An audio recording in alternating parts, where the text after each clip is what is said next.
Hi, my name is Josh, and that's Jenna. And it's time for another edition of I Teach My Wife Sales. Jenna's been working out. What have you been working on, hon? I've been working on my objection muscle, Josh. Your objection muscle? Yeah, so that I can feel more confident when I'm put on the spot with objections. Well, let's see how Jenna does. We're going to talk about a common one, which is you caught me at a bad time, I can't talk right now. And objections carry one of two meanings.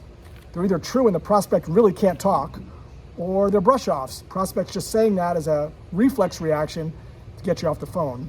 So this method that you're going to learn, that Jenna's going to role play with you, is going to help you get to more truth so you waste less time chasing. And we're going to go through a bunch of different scenarios and break them down. Hi, this is Josh. Hey, Josh, my name is Jenna, and we've never met. I was wondering if you could help me out for a moment. Jenna, I can't talk right now. I'm busy. I'm going into a meeting. Click bye. That's okay, because we want to focus on having conversations with an S, not just one conversation. We're going to detach. It's all right. We're going to move on. Yeah, so when you're attached to the meeting and you don't get it, you feel rejected.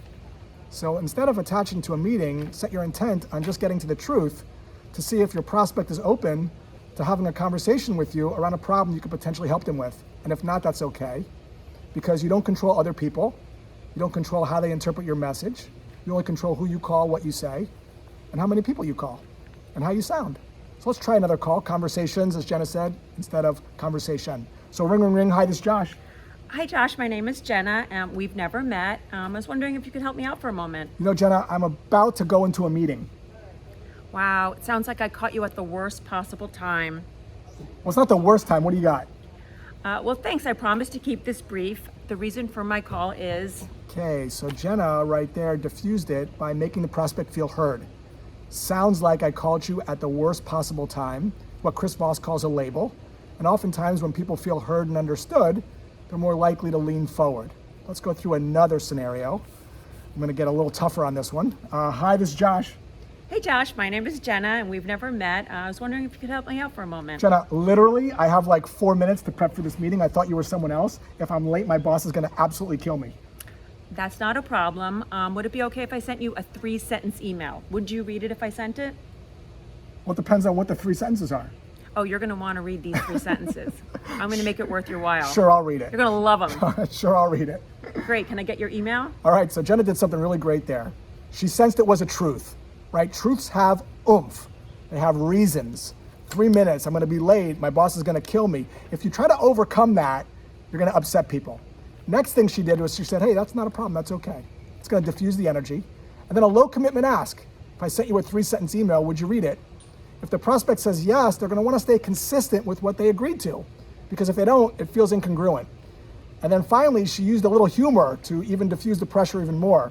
She said, oh, you're going to make it, I'll make it worth your while. Is that what you said? So you're going to love it. You're going to love it. So if you have a little personality, anytime you can weave that in, pressure is reduced by using humor all the time. All right, let's go through another scenario. Hi, this is Josh. Hey, Josh. My name is Jenna, and we've never met, but I was wondering if you could help me out for a moment. You know, you caught me at a bad time. Can you just call me back a little bit later in the day? Sure, John, but so that I don't do you a disservice and call you at another terrible time, would it be okay if I asked you a couple of questions to see if even what I have is relevant? Ooh, that sounds fair. That's a great one, right? So Jenna staying calm and in the pocket, validated that the prospect was running at a bad time and said, hey, I don't want to do you a disservice. I have your best interest before mine, and putting the prospect in control. When people feel like their control is being taken away, they resist.